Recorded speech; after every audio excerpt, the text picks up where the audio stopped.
अभी तक पिछले कुछ वर्षों में हम लोगों ने इस देश में देखा है कि जो लोग नए दल, छोटे दल या कई जगहों पर तो बड़े दल भी जब चुनाव जीत कर आते हैं तो उनके विधायकों की खरीद फरोख्त होती है।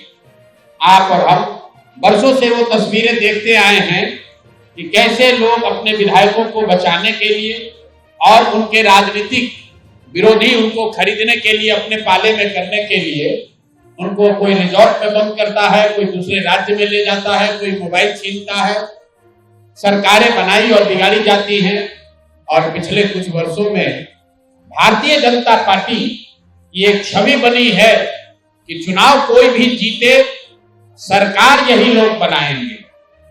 अब बिहार में इन्होंने एक नया प्रयोग, नया अभियान शुरू किया है। बिहार में 3 वर्षों तक जनसुराज को वोट कटवा पार्टी बताने वाले भारतीय जनता पार्टी ये कहने वाले कि इनकी कोई वजूद नहीं है। इनकी हालत देखिए। चुनाव की प्रक्रिया शुरू हुई है और सबसे ज्यादा अगर डर किसी को लग रहा है तो वो एनडीए के, भाजपा के लोगों को लग रहा है। और वो डर महागठबंधन के लोगों से नहीं लग रहा, क्योंकि महागठबंधन के लोगों का इस्तेमाल तो जनता को डराने के लिए करते हैं कि भाई हमको वोट दे दो, नहीं दोगे तो लालू जी का जंगल राज आ जाएगा। लेकिन इस बार चुनाव की लोकतांत्रिक प्रक्रिया में जनसुराज का एक नया विकल्प जनता के सामने है।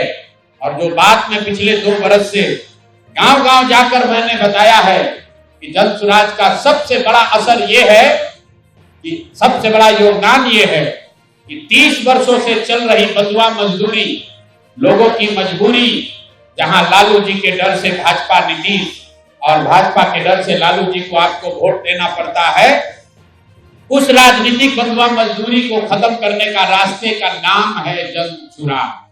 और इसकी बानगी आप देखिए।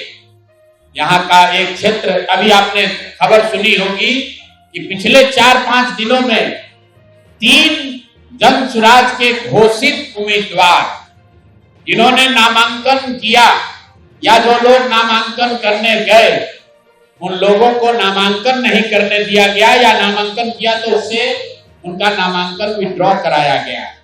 अब कुछ लोग इसको ये चर्चा कर रहे हैं कि लगता है कि जनसुराज के लोग डर रहे हैं। अब कौन डर रहा है, इसको दिखाने के लिए आपके पास यहाँ आज मैंने प्रेस वार्ता बुलाई है।